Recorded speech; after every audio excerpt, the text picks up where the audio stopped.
All right, here we are. It is 7:30 on the dot this hump of the week, Wednesday morning, 14th day of May, 2025. You're tuned into the Smooth Breakfast here on Smooth 98.1. We are your love music, love live station, Smooth Style on Lagos Radio. My name is Ayokunmi. And we've got to that time where we take a look at the stories, the headlines in the papers, get analysis, get your thoughts as well, and just lay everything bare. This is Freshly Pressed. Welcome to another interactive session. Looking forward to a great show and, of course, to getting your thoughts, your perspectives as well. And you can do that by sending messages in on WhatsApp. That's one way. The WhatsApp number has not changed. It remains 0809 444 0981. 0809 444 You can also join us on YouTube. We're streaming live at Smooth 981 FM Lagos. Smooth 981 FM Lagos, if that is preferable for you.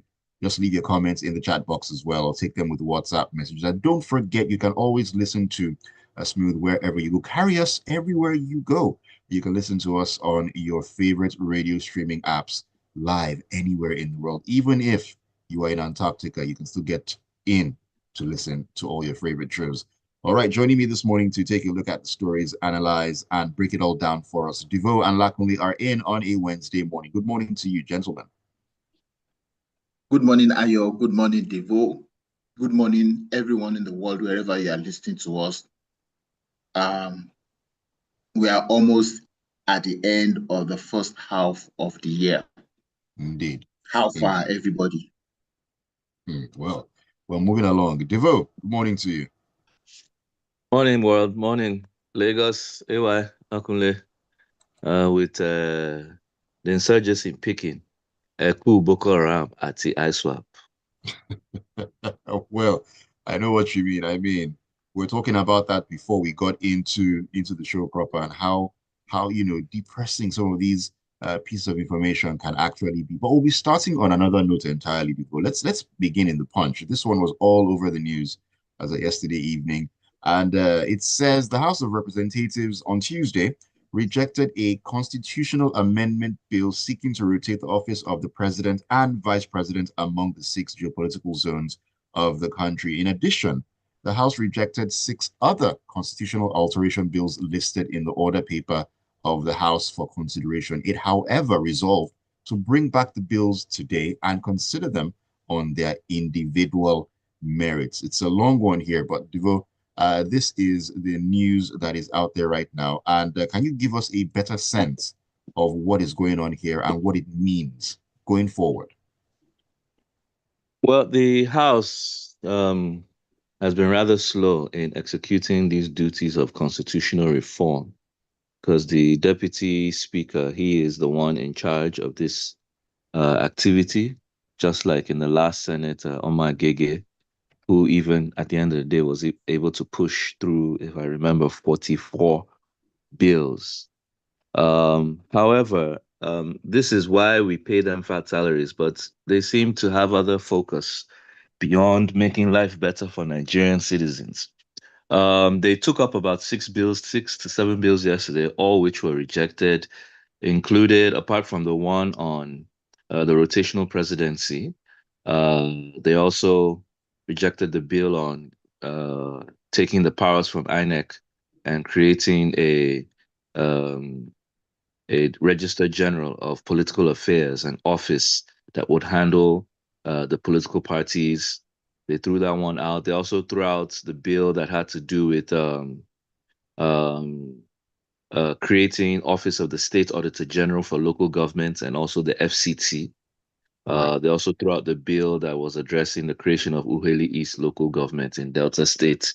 Now, the primary focus on this article had to do with the one of rotational presidency, which we had heard just before it entered first reading, I think late last year, whereby the bill was asking for the presidency and the vice presidency to rotate amongst the 6 geopolitical zones, okay?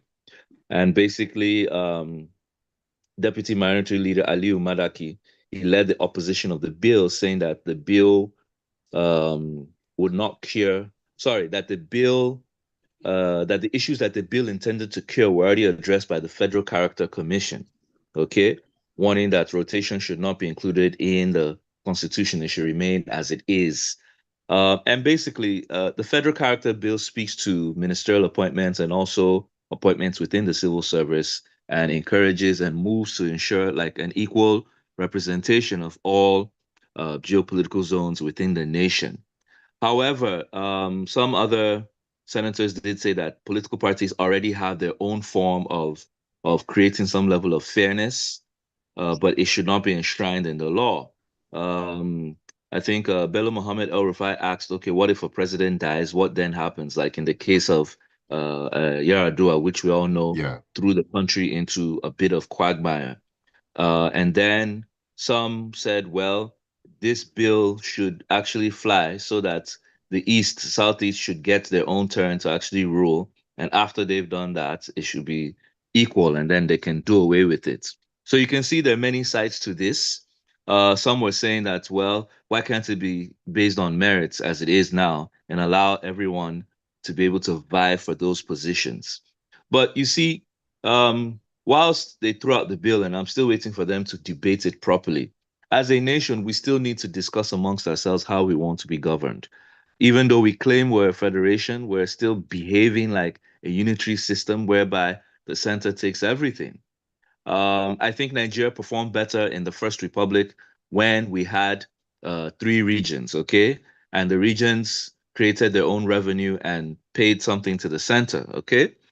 Also, the First Republic also had the parliamentary system, which was done away after the military came on board, with the American presidential system.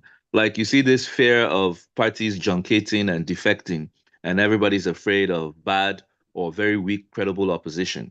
When the military instituted the parliamentary system, or at the after the Second Republic, what was noticeable? Sorry, when the military, I mean, when the after independence, we had a parliamentary system, and I Yes. remember during Abacha's time, he enforced political parties to merge into two.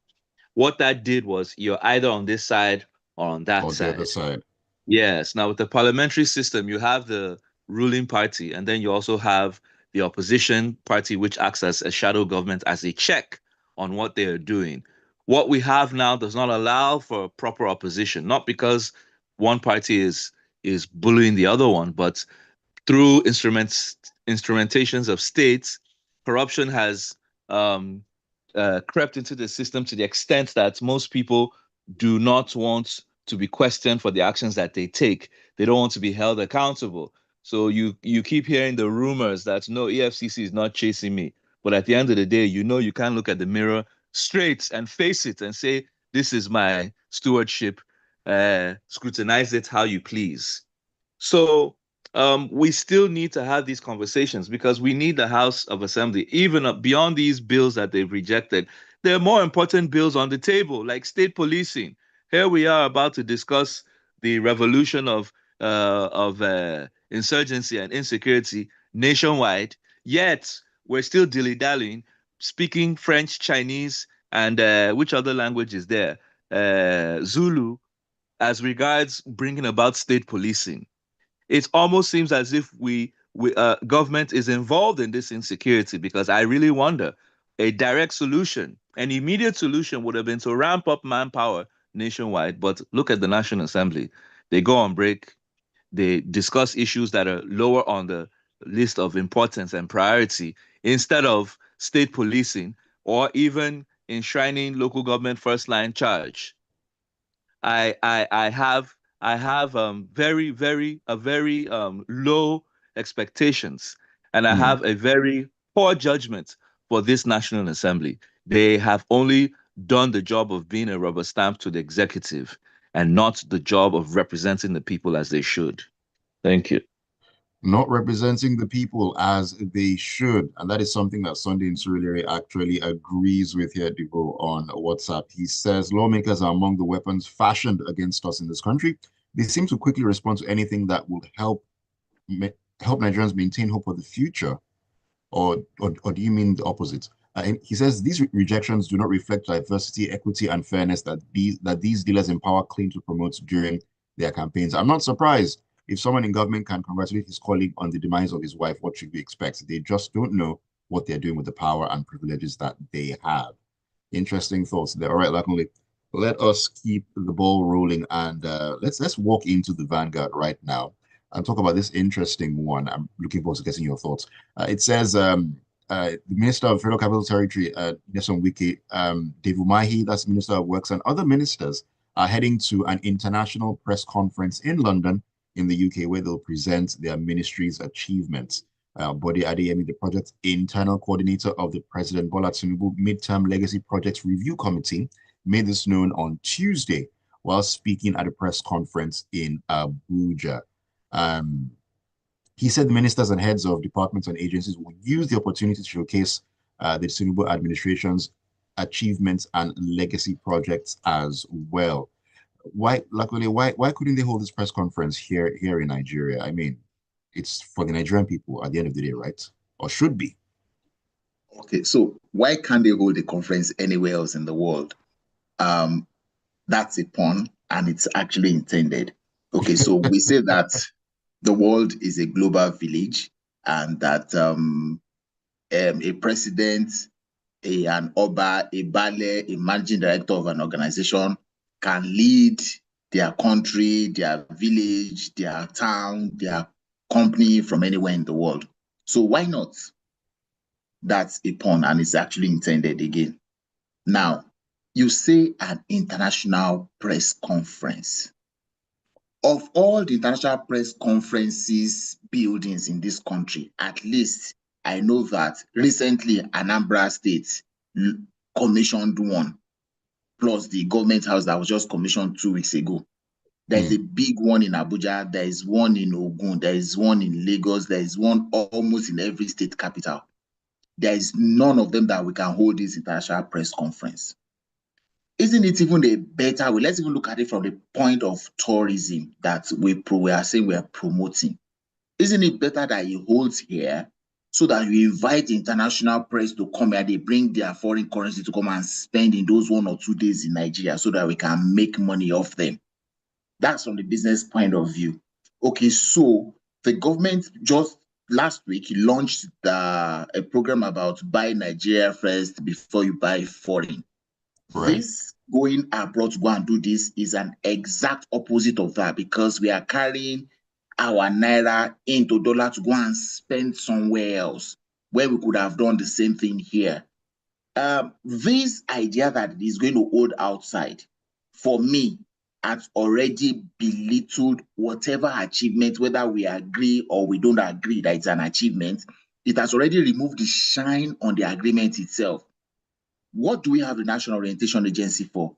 Why do we keep a Voice of Nigeria, a Radio Nigeria, a Nigerian Television Authority?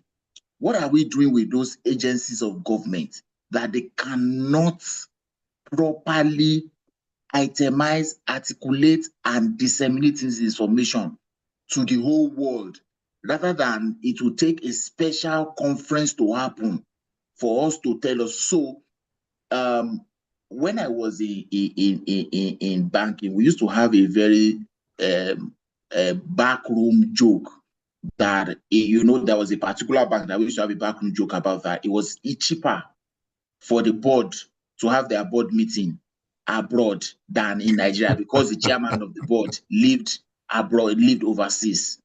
That is typically what I think is happening here, that I think that is possibly in their minds cheaper to go and do this abroad than to do it in Nigeria. For whatever reason, whatever the thinking that is behind it, I do not know. But cheaper for whom, Lakunle? For whom would it be cheaper for? Now, let's throw that out there to know who is cheaper for. Is it for the Nigerian? Is it for the government? Is it for the people you want to talk to? So depending on perspective you are looking at it. But from my own perspective, I think that it isn't a right move. It is all shades of wrong, because no matter the number of Nigerians there are in the world, anywhere else in the world, those of us who are here in Nigeria, we are more than they are outside. We should be the one that you convince those outside that the negative news they are hearing about your country is not so, because this is what is happening here. Now, for example, Zach Adedeji, the exec chair of FRS, is going to NRS now, is going to be on that conference. Yeah. So how much of the new law do we who are here already know? That those of us who are here will be facing to pay those taxes. How much of that new law do we know already? But you want to go and tell people outside first, and Yoruba people say that Ile Latin Kesho before you go out, let the people inside know already so that they won't be the one selling it on your behalf before it gets to the outside. I think that it is not, while they may have their own argument while they are doing it, I'm not convinced that it is the right thing to do. Luckily, it's not convinced at all that this is the right thing to actually do. And I mean, I'm pretty sure you also have a lot of thoughts on this particular matter. Let us know what you think. And yeah, get through to us on WhatsApp on 0809444091. This one on WhatsApp says, why couldn't they have the press conference? Or why couldn't they have the press conference abroad? Or do you mean why are they having the press conference abroad? Sad. All the extra code spent in this government will dwarf the previous government spend. A few weeks ago, France was where we went to discuss progress. The more you look, the less you actually see. All right, thank you for your message, Adisoa. Devoe, let us talk about some other matters this morning. The NNPC are in the news once again. They never seem to be far from the headlines in the last couple of weeks or months, really, when you think about it. The Premium Times is where we pitch our tent right now. Now, the World Bank on Monday revealed that the Nigerian National Petroleum Company Limited is remitting only 50% of the gains generated from the removal of fuel subsidies to the Federation account. Now, in its latest Nigeria Development Update report released on Monday, the global institution said NNPC started transferring the revenue gains to the Federation account only in January. Now, of course, remember that that was one of the first things that President Tinubu actually announced during his inauguration into office, and this is what we're hearing now. There has to be a why that this is happening. Devoe, let's make some sense of this one. You're muted, Devoe. All right. I think the World Bank did have some kind of outlook session when they presented their update report on Nigeria. Whilst there were lots of fiscal authority and monetary authority folks in the room, I think the president should have been there as the Minister of Petroleum, the de facto Minister of Petroleum, because there are many sides to what the World Bank was saying.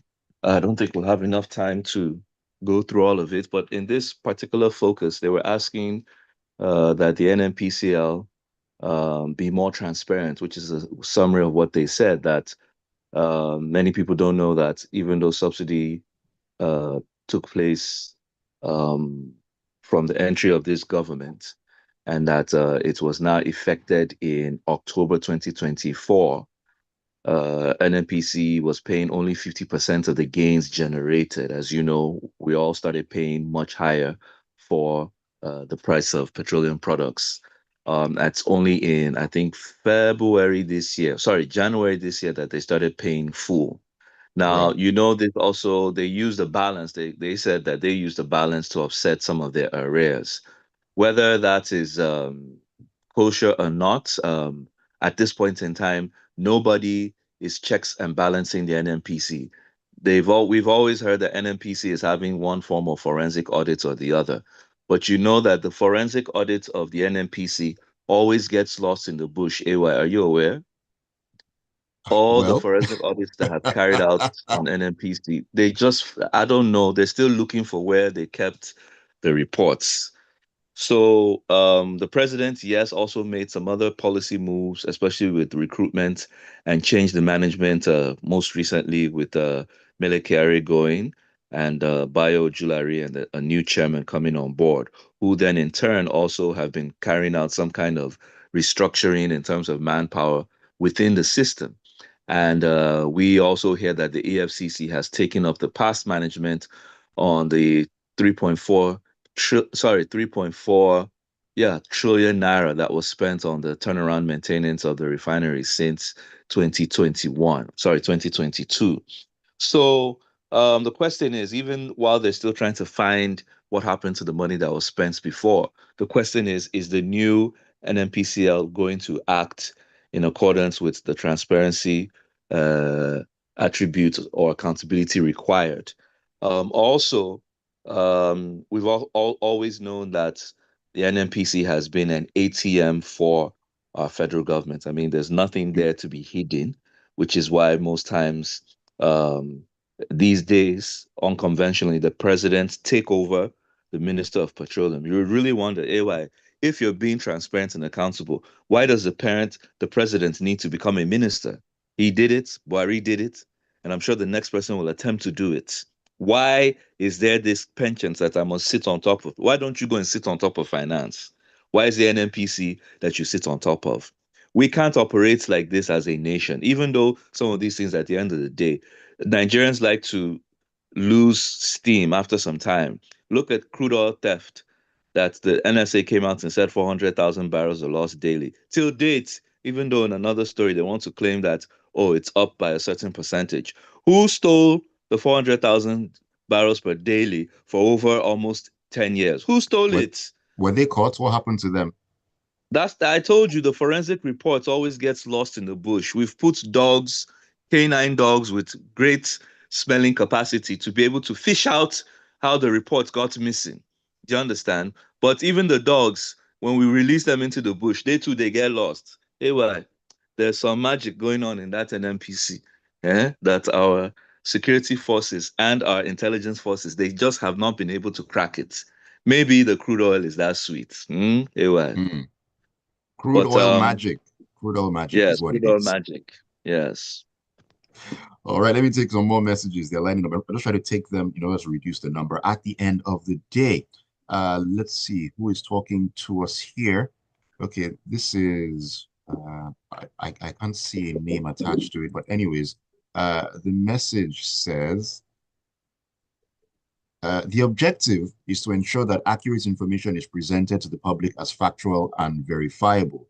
While platforms like the NTA and Voice of Nigeria may not command the same level of popularity or followership as some mainstream media outlets, they remain essential in conveying the government's true intentions.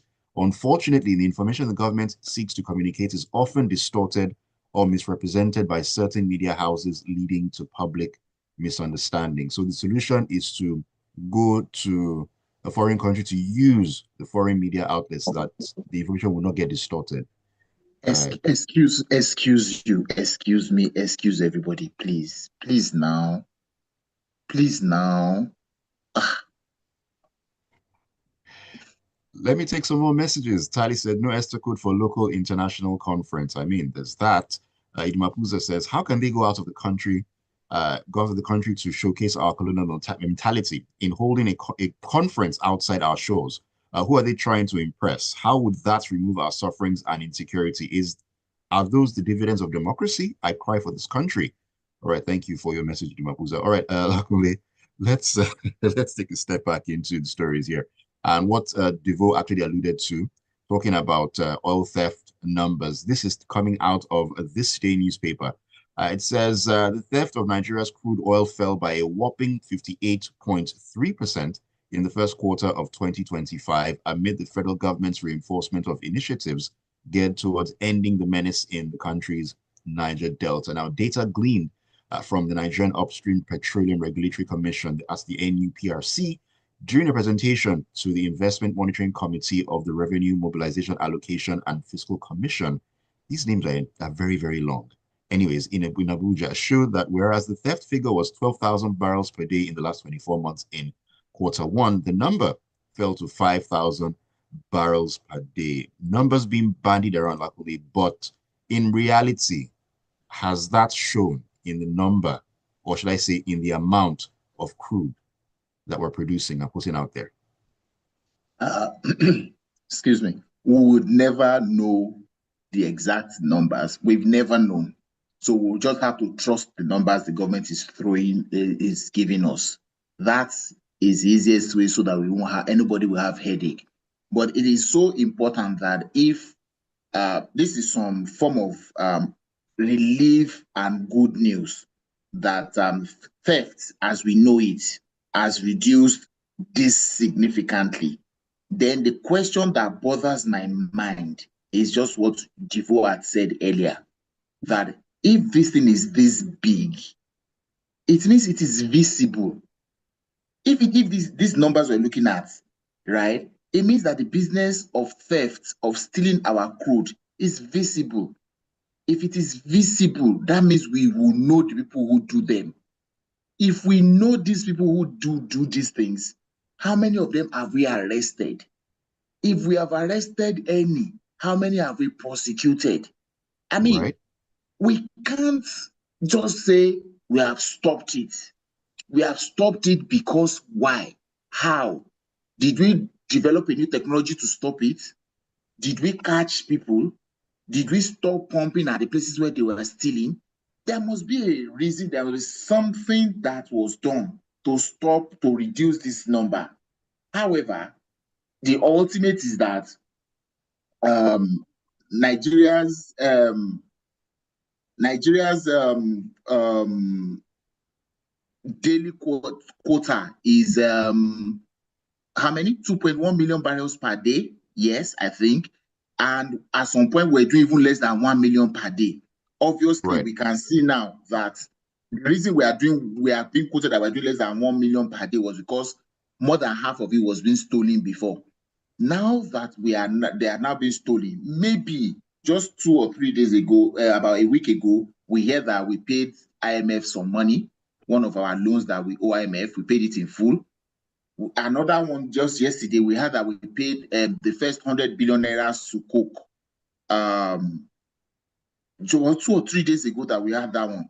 Maybe, just maybe, the monies we're using to offset these things are coming from the proceeds of this reduction in the loss. So to that extent, I would say that it is good news, it is pleasing that this has happened, and I hope that it will continue until we get to 0% theft. I hope that happens. And let's go back again to the reason this theft happened. It's because some people feel cheated. The idea that I live in this environment, I see oil being pumped out of the or a pump from where I live. I see they set up a company next door, they live like they are in heaven. I live in abject poverty. I can steal some of this oil to go and sell myself so that I can live like these guys live. And all the various variations of that argument. And we need to continue to make life easy for the average Nigerian, Yes, school, indeed. health, and all those things. The average Nigerian doesn't want too much. Nigerians are probably the easiest to govern in the world if the easy things, the simple things that they need to move from point A to point B are available.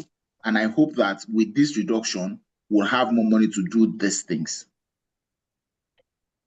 We can only hope that that actually is the case, that it actually that numbers actually translate from just being numbers to reality that benefits everybody at the end of the day. All right, let me take your messages, and let me just round up really quick because messages have lined up really looking like Lagos traffic. This is okay. Sunday said the lengthy names they give to committees are longer than the achievements of the ministers. They should tell us here in Nigeria what they actually have achieved. Ajayi Oloniloa in Magodu GRA Sherry says, the various piecemeal amendment bills being considered by the National Assembly are just diversionary, and with the slow rates they are going about it, it would be a miracle if any of the amendments will see the light of day at the end of the legislative session in 2027. What we need is a complete review of the Constitution. Well, it's slow moving, Ajay, slow moving. Tony Marine Beat says, the military dumped the parliamentary system and everything that worked for us in the First Republic and introduced a constitution that begins with "We the people of Nigeria." That's a major bone of contention among the various ethnic groups. Amazing how much damage the military has done to the unity of this country and our democracy. If it did work for us, why is it difficult for us as a nation to go back to it? I wonder what the initiators of all these are up to. Our politicians are only showing signs we're yet to achieve political independence, or maybe I should say true independence. Their eyes will open sometime soon. You can only hope so. Olabode from Surulere says, The press conference needs to be held there because their stewardship is not to Nigerians, but to the European leaders. The country has been sold a long time ago. Buddy, were you there during the transaction? I wasn't. Joseph Menier says, honestly, I'm utterly confused. Where actually is Nigeria heading to with this APC administration? How on earth can ministers traveling out abroad to have a conference of appraisal of the Nigerian president's achievements on taxpayers' money, despite all the groanings in the country about the economy, insecurities, and so on and so forth? The truth is the politicians and elites versus the citizens, which the latter are the ones with the burden. It is well.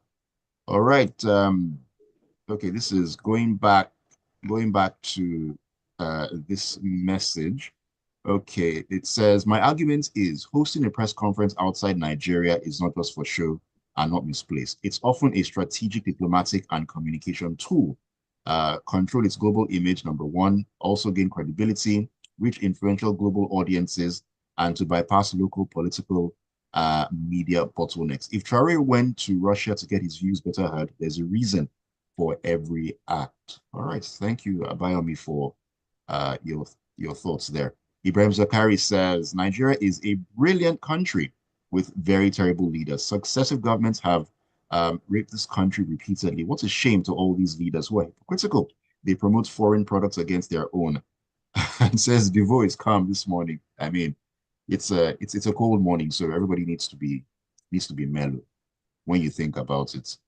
And Tajudin says, Lakunle, you still think these folks in government have any reasoning left in their brains? I wonder. Tunji says, the government of the day should also go abroad and get elected during the next election, where they will not be misunderstood. And let me just squeeze this last one in. Michael says, going out to have a press conference at this time, this is so painful to hear. Distorted. Who is that individual? I feel that low-key financial crimes are being done with this move by the government. Well, I just wonder. We need to call it a morning. Thank you so much for all the messages. Apologies for all the ones I could not take. Time has been a factor. Thank you, Devoe and Lakunle, for joining me this morning to take a look at the stories. Always a good time having you on the show. All right. Cheers. Thank you, Ayo, for having me. And maybe next week, the reduction would have gone, the theft would have gone below 40%. And by the end of the year, we'll be at 0%. I am incurably optimistic that we can do things right in Nigeria if we put our minds to it. From your mouth to the ears of the Lord. All right, do have yourself a great Wednesday. And Lagos, keep it tuned to your Love Music, Love Live station, Smooth 98.1, 8:15. We'll take a walk into the locker room. Sporting action all the way.